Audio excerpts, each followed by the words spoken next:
welcome back to the channel. Nice to see you. Keeping that alive, even though he's dead.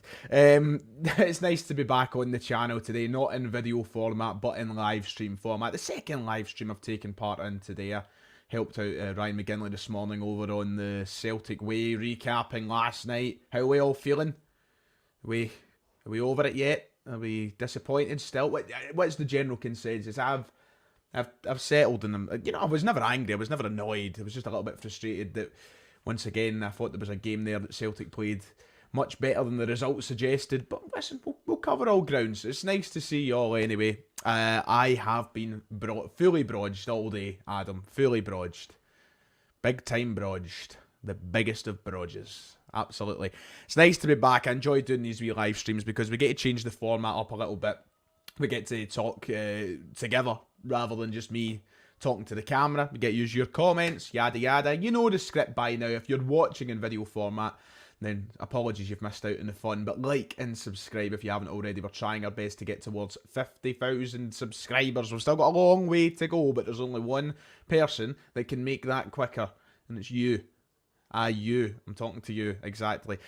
Before we get into things, before I start bringing up comments, and before we start talking about last night and everything else in between, very quickly, I just want to talk about the Celtic the Thunder podcast. Don't worry, it's not bad. I'm not saying it's done, it's over, it's nothing like that. We haven't been able to get into the studio the last couple of weeks. The studio's been booked, which is, it's not anything to do with G4 or anything like that. Everything's good. They're good guys. They've helped us out massively with giving us that studio for the last couple of years. Usually we record on a Thursday. I know some of you might be thinking, why is the podcast not being recorded tonight? Where is the podcast? The last two Thursdays we've tried to go in and it's been booked before we've had a chance to book it. And with Kieran working a part-time job and studying at uni and having his own life, and Ryan in a full-time job and having his own life, it's difficult to, and Callum as well. Forgot all about Callum there. That's terrible. I'm sorry, Callum. I'm sorry. It's just because the show scheduled this week was meant to be us three. Callum has got a full-time job as well in his own life. Sometimes it's really difficult to find another day where you can all be together, and sometimes it's difficult to get a day that makes sense as well. You don't want to just put up a podcast or record a podcast on a day where nothing's really happening. So the days that we usually schedule to get our previews or reviews done, we've not been able to get into the studio. So apologies. Apparently the stream keeps lagging, which is unusual. I'm getting a lot of that saying that people are freezing, it's lagging. William going, yep, apparently it keeps freezing. That's not great. The Wi-Fi, I don't know if it's a software issue because the Wi-Fi says everything's okie dokie, hunky dory. Are we still lagging? Am I still freezing? Anybody want to chip in? Tell me if I'm sounding alright. I was just about done. My wee introduction. I was ready to get into the nitty gritty there. I don't know if I will be anymore. Apparently I sound and look fine now. I don't know if anybody caught my message about the podcast. I don't know. No idea. Maybe you did, maybe you didn't. Some people saying it's lagging, some people saying it's fine. All good, says Keith. Keith says all good. Jason says all good. Can I get another couple of all goods before I commence? Anybody else want to tell me it's all good? Don't want to keep talking and nobody can hear me. That's quite foolish. I sound sexy and look handsome. Oh, thank you. I appreciate that. Fine now. Nice and warm now. Fine for me. Right, it looks as though we're good. We're back on the horse. So I don't know if anybody understood what I was saying. Basically, the podcast hasn't gone away. It will be back as soon as we can get into that studio. We just need to try and get a session where it's free. We can get in. It will be back. The four of us as a team very, very soon. Hopefully next week before me, Kieran, and Callum. Well, Callum's not going to Madrid. Me and Kieran head off to Madrid. Hopefully we can get in. So yeah, thank you for bearing with through the technical issues. I don't know what happened there. It must have been a software related issue, but we're here and let's talk about one of the big things that was out tonight, and then we'll kind of talk about last night tied in with that before moving into a Q&A. This was a tweet earlier on put up by Fabrizio Romano, the world's biggest football journalist. Celtic gem Matt O'Reilly, man of the match on Wednesday, having a great season with 6 goals and 4 assists as a central midfielder. He also got his Denmark national team call-up. Celtic in a strong position as they just renewed his contract 1 month ago. It'd be a Scottish record transfer fee for any club interested. Now, this is a tweet that just popped up out of absolutely nowhere because we've heard nothing about anybody looking at it. There was obviously talk about Leeds. There was talk about Leeds. There was talk about Southampton, I think it was as well, looking at him at the end of the summer transfer window. But there's been nothing since. So this kind of popped up out of nowhere. I don't know where Fabrizio Romano has got the information from and who's said that it would be a Scottish record transfer fee. But whoever's told him, or wherever he's pulled it for, or whether he's just decided to say that himself because he knows how good Matt O'Reilly is, he ain't wrong. That is the situation we're now in with how good Matt O'Reilly is. If he keeps playing the way he's playing, listen, I don't want to wish any players away. In an ideal world, you're not back 20. A record fee would be what, 26, 30 million, something between 26 and 30 million pounds would be the record for a transfer when you convert it over from euros. But somewhere between 26 and 30 million pounds. That's the fee we're now looking at as long as he keeps playing the way he's playing. I don't wish him away for any sort of money. I would like him to stay here for the remainder of his contract and just keep getting better and better at Celtic. However, you've got to sit yourself down at the table of realism for a minute and say that his future at Celtic at some point will come to a premature end. It will come to a point where he's maxed out what he can do here. He's maxed out the development he can have here as a player, and he's ready to move on to a step, whether it be the English Premier League, whether it be Bundesliga, whether it be one of Europe's top 5 leagues. The day will come calling. Don't want to think about it quite yet, but the day will come calling where Matt O'Reilly is probably going to move on from Celtic Football Club. However, this is really interesting. I want to, Fabrizio doesn't go on to say anything about who said it, but Celtic know what they're doing business-wise. Like, we can talk all day about how happy or unhappy we are with how we run how we run as a club in terms of signing players. But in terms of the business model and selling players, Celtic are one of the best in Europe for buying and selling. We got Matt O'Reilly for, what, £1.5 million? We are now looking at a £30 million player, guys. That's £28.5 million profit that Celtic are currently looking down at. Should the time come, the right team come. Look, there's no guarantees that Matt O'Reilly will leave Celtic one day for a fee of £30 million, but Celtic have certainly put themselves in the position of power when it comes to negotiating with some really good business and signing a new contract with Matt O'Reilly. And it's unbelievable. William asking the question, how much would you say he's worth, Ryan, or how much would you take?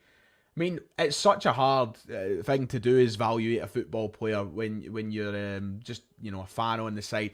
But you are looking at somebody who, obviously this isn't the case, if Matt O'Reilly was to leave Celtic tomorrow, if a deal was to be struck with any side tomorrow, I would be expecting at least £25 million for Matt O'Reilly. And I'll make this same point that I always make, because I know there's plenty of Rangers fans and stuff who like to clip these kind of things and go, he's trying to say that he's worth £20 million. I am not saying that Matt O'Reilly is a player who is a £25 million player, creme de la creme, amazing, this, that. What I am saying is he's worth £25 million to Celtic, and we shouldn't be letting him go for anything less than that. He's that important, and that's the position of power that Celtic have put themselves in, to look for fees like that. How much would I take? I'd be happy with a 20 plus million. And look, none of the money goes in my pocket at the end of the day, right? It doesn't affect me how much money Celtic get. You obviously want to see us be in the best position to go in and sign players to replace these guys. I don't want to replace Matt O'Reilly. I don't even want to have that conversation. But yeah, that's the kind of position you want to be in. I'm just going to quickly go and look over it on Transfermarkt very quickly and see what they are evaluating the player at, and I'll take that comment off screen in a moment. So Transfermarkt at the minute, look at these adverts, tits in your face. That's just great on a stream. That's gonna get me canned. Can I get that off? Thanks. I don't want that. I'll get banned. Jesus. 10 million is what Transfermarkt have Matt O'Reilly down at, and that's just going to keep going up and up and up. And obviously Transfermarkt isn't gospel when it comes to, fuck off with your adverts. Transfermarkt isn't gospel to what transfer fees are. These are just kind of market evaluations and the best site to do it at. But look at the rise since he came in. When he came into Celtic, he was valued at £2.3 million. And look at the rise. By the end of last year, it was at 5. He doubled his value. By the end of last season, he was up at 9, and now he's up at 10. But this is somebody, the 10 million euros, obviously, this is just something that will keep going up and up and up. And now Fabrizio Romano also reporting that a Scottish record transfer fee for any club that's interested. That's where Celtic will stand now on this. It's where they'll stand with most of their players. That's where they'll stand with all these new contracts. You know, I don't see Kyogo or Maida or guys or McGregor, for example, guys who have just signed new contracts. I don't see any of them leaving. If any were to leave, though, Celtic have put themselves in a position where they can demand ridiculous fees. That's where you want to be as a club, and that's where we are with Matt O'Reilly. He is performing. He was fantastic on Wednesday night. Man of the match last night against Atletico Madrid. He keeps getting better and better and better. He's contributed a wild amount of quality to Celtic this season. And long may it continue. Long may it continue. Mark's put it perfectly. We should be looking at Tierney money. You know, Matt O'Reilly is... I don't like using the word that I'm going to use here, but a centre midfielder is more valuable to a football club than a left back. And we got 25 million quid for a left back. And that's just the honest truth. People want their playmakers. Goals and assists. That's what... Goals and assists put your transfer fee up. And already this season, Matt O'Reilly's got 10 goal contributions. That, with every goal, it's like an extra million gets added on. That's the way it feels. So, you know, we are in a position where we should be looking for Tierney money. And it was just absolutely brilliant. I'm happy to see that for Matt O'Reilly. The form that he's in, the Denmark national team call-up. Just keep going. Keep going. I love it, Matt. You've got my heart. Brendan Rodgers has unlocked a real quality in him that I think that he knew he had, and he just needed that hand over the shoulder to say, right, son, you can do that. So, yeah. Matt O'Reilly, everybody. We'll see what happens when the time comes. Apparently, I'm freezing again. I don't know what it is. It's got to be software related. It's not Wi-Fi related. I tell you that for nothing. I hope you can at least hear me. If you can't see me, then you're lucky you. If it's just odd, if video it's freezing, it's not the worst position to be in. But I'm going to keep going for now. I'm going to pile through because some people are saying I'm not freezing. So, Ian, thanks for the $5, mate. I do appreciate it as always. Saying evening, Ryan. Good game last night. Should have won. Yep, we should have. We should have won. I'm sad that we didn't. But listen, I'm crediting. I just wanted to talk about last night anyway. You've kind of took me on to it nicely, Ian, so thank you for that. You've done well there. Listen, last night it's a hard one to take when you think about the chances that we had and the fact that we took the lead twice. You want more, but I'm immensely proud of the performance that Celtic put out there last night. Brendan Rodgers has come back to Celtic, and I said this in this morning's Celtic Way stream. A lot of people didn't believe in Brendan Rodgers when it came to European football. People thought that we were going to regress from what Ange Postecoglou started. I don't care what anybody says. We have been better in this Champions League campaign than we were in the last season with Ange Postecoglou. We were, and that's not me it's not me being the Rodgers bum boy that I am, and I'm not disregarding. What we've done with Ange was incredible. We went toe-to-toe with sides like Real Madrid. It was a brilliant campaign. We just obviously didn't get the points we wanted. But here we are with 1 point less than than Ange got last season, with 3 games to go, with 2 of those games being games that I really think that we can get points in. You never say never. You know, 3rd place is still up for the grabs in this group. I think we've got to be realistic in saying that the 3rd place is the bit we want to fight for now. But listen, Brendan's came back in, and the game plan last night was spot on. You're playing Atletico Madrid. He didn't hide. Neither did he, go for it. He had a game plan, and he was smart. You know, at the time, I was a bit discontent with the substitutions to go 5-3-2. I was like, no, we should keep going for it. It was smart. It was pragmatic, and it was efficient. It got the job done. Last year, once again, not a dig at Ange because he's an elite manager, great guy. Love him. We'd have lost last year. We would have, no doubt about it. We would have kept going and going and going. Atletico would have cut us into pieces. We would have still had 4 at the back. The last night, the changes were smart from Brendan Rodgers. The set-up change was smart from Brendan Rodgers. We look like we've got a plan. We looked like it against Lazio. We looked like it against Atletico. The one point that I keep coming back to when I seem to have conversations with my mates and people that I've bumped into, and I said it in the match preview the other day as well, I just wish that was match day 1. I just feel like match day 1 against Feyenoord just came a week or 2 early for us. It was just, We were still finding our footing under Brendan Rodgers. We obviously had injuries as well, and it's no point in making an excuse. But if we had those experienced players, and we also had that experience and the confidence that we've been building with Brendan Rodgers so far in the last few weeks, I just think that the first game came a week or two too early. We would be in a great position if that was match day one last night. Sadly, it's not. It's not match day one. And we've just got to keep going now. We've got to fight for whatever we can get in this group. I've pretty much accepted that the return leg in Madrid is one that you've got to be realistic in saying you could walk away without any points. I'm not saying that's what's going to happen. I'm not counting Celtic out of the game. Realistically, though, Celtic, good chance of us walking away with nothing. But if Feyenoord can get a result against Lazio, we're only 3 points behind Lazio. We've got them and Feyenoord to play. We can do it. We can get third place in this group. We just need a bit of luck, results to swing our way. I'm really happy with how the groups went in terms of what I've seen on the park. I'm just a bit disheartened about the results and the things that have cost us points. An offside goal, a 90th minute winner, 2 men getting sent off. And last night, just maybe a bit of luck on our side would have carried us to a win. But, it's the Champions League and you can't rely on luck when you're playing sides like Atletico Madrid. But I'm really happy. I'm really proud. And my initial reaction last night, I think I got all of those points across. I didn't want to sound like I was annoyed or angry at anything. Really difficult to be. I give massive props to all the players involved and the manager. I'm optimistic about the next few years under Brendan Rodgers. If he is given the tools, I think the sky's the limit for him in terms of what we can maybe do in European competition. So, I mean, we're never going to win the Champions League. It's not going to happen. It's just unrealistic. But I think there can be a certain pride restored to Celtic in Europe under Brendan Rodgers, and I think this could be the start of it. He just needs those tools. He just needs those that backing from the board, and who knows. But yeah, I'm immensely proud of what we done last night. Anyway, I'm about 17 minutes in, and I want to come to you guys. I want to talk to you, get your points, get your things, your questions. It doesn't necessarily just need to be about last night. We've obviously got Hibs at the weekend. We've got a long season still ahead of us.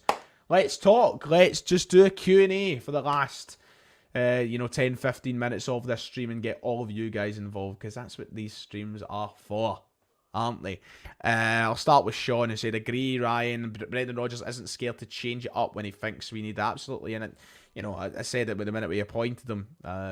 You're looking at an elite level manager, somebody who has won countless trophies at Celtic. He went down to England, they won 2 major trophies. He done really well with Leicester, took them to a semi-final in a European competition. You've got a good manager. He's not naive, and some people were acting as if he was clueless coming back.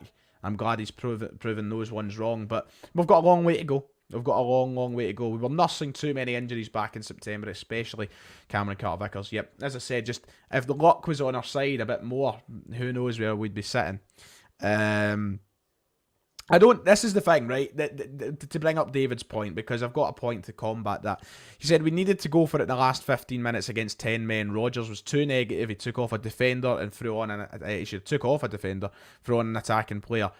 It's so easy to say that, and I said this morning as well. Keep talking about the stream I done this morning. You should go watch it. Some really good points between me and McGinley. But it's so easy to say that on paper. You've got to remember, Atletico Madrid, even at 10 men, are still an unbelievable team full of World Cup winners, Champions League winners, La Liga winners. What they can do in isolated moments of games are things that we can only really dream of. We don't have players at that calibre. And last night, they done things in wee spells of the game where you're like, oh my God. All it takes is a lapse of concentration. It was smart to go 5 at the back. It saved us from... It doesn't matter if they went down to 10 men. We had to do it. It was so smart. They put pressure on. They kept going for it. Yeah, they go down to 10 men. You've got 15 minutes to maybe try and push for something. I think the biggest problem is we don't have the depth for it. We don't have the players that we maybe like to come off and do that. People bring on an attacking player. Was it all going to make a massive difference? I don't think so. And was Yang going to make a massive difference? Probably not. And then you play that risk of Atletico hitting you one. This is an extremely efficient, extremely good counter-attacking side. They have been playing football that's counter-attacking in La Liga since the day Simeone came in over a decade ago. They are extremely efficient, and all it takes is one good move, one key pass, and our pants would have been pulled down. I think that Brendan Rodgers made the right decision. people criticising maybe the change as well. At the time, I criticised the change of Forrest coming on for Kyogo rather than O. But he needed the runner. He needed somebody with the legs. Forrest has them, whether you think he's good enough or not. He has more faith in to do that job than what O does. So I can see the sense in why he made the decisions that he made. But I miss Abada. Yep, I miss him. Abada would have made a good difference last night, I think. But yeah, we'll just need to wait and see. If you've got questions waiting to ask, just keep piling them in, because I need to scroll down the chat and catch up and stuff, so I do miss a number of them. We need a better backup striker than we're missing a Giacomakis-like player. Yeah, I would like to see us focus on that area in the summer, in the winter transfer window. I think a striker does need to be brought in, and I'm not saying is completely disregarded and shouldn't play for Celtic again, but I seriously think that we need to stump up our options here. We need somebody like Giacomakis who can score goals in clutch moments, which hasn't done for us yet. My patience is wore thin a little bit for O. I still think he's got great qualities and he's got a promising future. I just don't know if he's exactly what Celtic need as the backup option right now. And that's where the differences start to come in. So I think that you need to maybe go out there and look for a striker in the January window, and I think Brendan Rodgers knows that himself. I think it's very telling that you're seeing the likes of Forrest come on in the game and not in the Champions League. I think it's very, very telling. But yeah, let's see. Ryan, do you think that Palma is the perfect? We once again spoke about it this morning. Yes, Palma, brilliant, unbelievable. Obviously, just lacks that little bit of pace that you'd maybe like in your winger, but he makes up for it with all the other qualities in his game, and he showed that last night. He's not scared to take a shot, and I love that. Neither was Jota. Jota wasn't scared to take a shot, and I love that about Palma. And people are starting to come round to Palma and how good he is and how much they love him. You're seeing more and more and more of that, how good he is, and people showing their admiration for him. We didn't have to spend big to replace Jota, lads. We didn't have to, because we've done it and we only spent $3.5 million. And that's not me saying that we should just keep that model forever and ever and ever. But yeah, I seen that William, as much as I love the shout, mate, I don't think we've got the 150 million Brighton will probably be asking for. Not going to happen, sadly. I would love it, but it's a bit of a career mode signing. Hi, Cal. Nice to see you. Sorry there's been no podcast. I know you're an avid fan, but we'll get back to it. Let's see. What else can we get? Let's see. We need a new left back and goalkeeper. Yeah, left back needs to be brought in. Once again, not disregarding Taylor, but you could see that he struggled with the game last night. I think that, the physicality that he's missing in his game can be it makes us vulnerable. And I think he just needs competition in that spot as well, because he's not got it. Bernabei isn't competition. So I think that we need to look for a left back, and they are looking for a goalkeeper, as we've heard. There's a short list of goalkeepers at the club, so I don't think it'll be too long before we see talk about a goalkeeper coming in. There's got to be trimming in the squad as well, though, because I see, where is it? Can I bring it up? Greg and Fuzi's brought up a point in regards to being, overloaded in certain areas. Yeah, we've got a really beefy squad, and players will need to go, and that's it. So I don't know who those players are, but if we want, people are like, oh, we need a striker, we need a left back, we need a goalkeeper. That means we need to get rid of at least 3 players. That was 4. At least 3 players. We need to clear out some dead wood. There's definitely players who can move on, but when you look at that registered Champions League squad, we're going to have to arrange loan moves, we're going to have to arrange permanent transfers if we want to bring in players, because we've not got the space for them right now. You only get to register 25 players in Europe, and 8 of those players have to be trained in the nation. So, if you're signing from overseas, you're suddenly find yourself with 17 slots to fill. It's not a lot, so we've got a very bloated squad at the moment, and we'll need to do something about that, and we will do something about that. I'd imagine moves will be organised. But yeah, Luis Palma could also be a big money profit, don't you think? He keeps playing the way he's playing. Yep, no doubt about it, Brian. No doubt about it. I've already seen a couple of Rangers fans a bit envious that they didn't sign him. Oh well, unlucky. He's ours now. I love that. It makes it even sweeter seeing him do well when you know that a move to Rangers didn't materialise. For whatever reason it might have been. Whoever's end it was on makes it even sweeter. I don't care. But yeah, me, Mikey, bring up something. I thought Bernardo was brilliant. I really liked him. And I hope he gets more time now with this. Seen a lot of people talking about Rio Hatate. We need to wait to see what Brendan Rodgers says tomorrow in regards to Hatate and how long he'll be out for. This is a massive, massive opportunity for Bernardo, and I hope that he gets them. I hope that he takes up these chances as well. I don't think he set the world alight, but I think that he was very tidy. I think he done a lot of things well in isolation in the game. I liked him. I did, and I want to see him get these more chances. So, yeah. Let's see. Will we do something in the Champions League? Will we still? I mean, I think we could win the group. I think there's a couple of winnable games still there for us. But I mean, in terms of progressing to the next stages, the last 16, I think that's very, very ambitious to suggest. But we'll see. We'll see. Yeah, Bernardo tidy scales again. So I mean, I said this morning. I'm stopping the almost not condescending, but I don't want to feel like I'm constantly like, well done, Liam, as if like he's good now. He's in the conversation. He's solid. I'm going to stop on this channel being like, ooh, Liam done well again. Yay. He doesn't deserve that. He's better than that. He's been solid. And he's keeping it going. And he's now an undroppable name in that team. Who'd have thought we'd be here? But we are. So I'm hoping that we hear about Hatate. Yeah, tomorrow I'm hoping it's not bad. It looks like it's a hamstring issue, which is head and hands stuff. It's really frustrating, really disappointing. But listen, who knows? He might be okay. We'll just need to see what Brendan Rodgers says tomorrow at the press conference. But I'd imagine we bubble wrap for the next few games, or maybe at least Saturday anyway. I'd imagine we're going to see Hatate putting bubble wrap, and I think that he'll probably miss out on Saturday.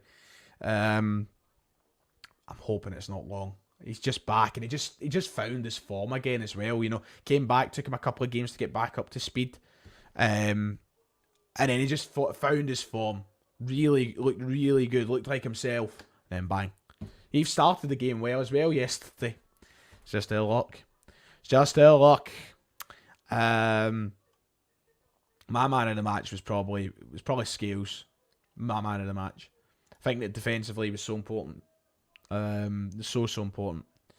I think it was better than Vickers. Never thought I'd be saying that against Atletico Madrid. Whew. He's put a couple of £1 million on his price tag anyway. Liam Scales, he'll not be back at Aberdeen anytime soon. He's off to bigger and better. Should he ever move on? Congratulations to him. He's done really, really well. I liked Big Phillips. A lot of people were saying he didn't. A lot of people said he was a couple of slack passes and such. It's a centre half. Slack passes are annoying. Defensively, brilliant. I thought he was a unit. And that he was brought on to make sure we walked away with a point last night, and he done that. I was really happy with him. I thought he looked ambitious as well. And it's not, these slack passes. It's not easy when you're in the cold all the time to come in and hit everything 100% pinpoint accuracy. It's not easy. He's been sitting on the bench. He comes in from the cold, and that's difficult. But I think that, listen, it's really, there wasn't anybody who was poor last night. I think if there was anybody, and sorry to the Greg enthusiast who's in the chat, if there was anybody who was poor in the park, it was probably Taylor. But I wouldn't even like to go in on him and say like he was poor. Like, he struggled, but he wasn't terrible. I think it just, it's difficult when you've not maybe got that physicality to deal with players that he was on that right hand side, or that left hand side for him. But I'm really, really proud of last night's performance. And hopefully we can do. Hopefully we can replicate that in Madrid, because we need to. We need to fight for a win now in this group. So we've got a couple of games left, and we'll see where that goes. But that's where I'm going to leave it tonight, because we always just wrap it up around the half-hour mark. So thank you, everybody, for tuning in. Thank you for leaving your comments and getting involved in the discussion. If you've missed anything, keep in mind that we're back in the channel for you to watch from the start. Yeah. Fun times. We're back on the channel tomorrow, previewing Hibs. Saturday. I'll say this now before these all disappear, or half these are probably already disappearing. I don't think there'll be a match reaction on Saturday.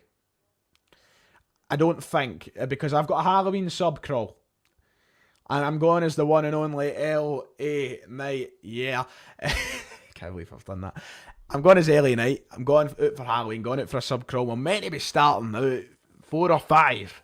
and the kickoff is free. So I don't think there'll be a post-match reaction. I will try and carry my hungover arse out of the bed on Sunday to do a live stream or a catch-up in relation to the game.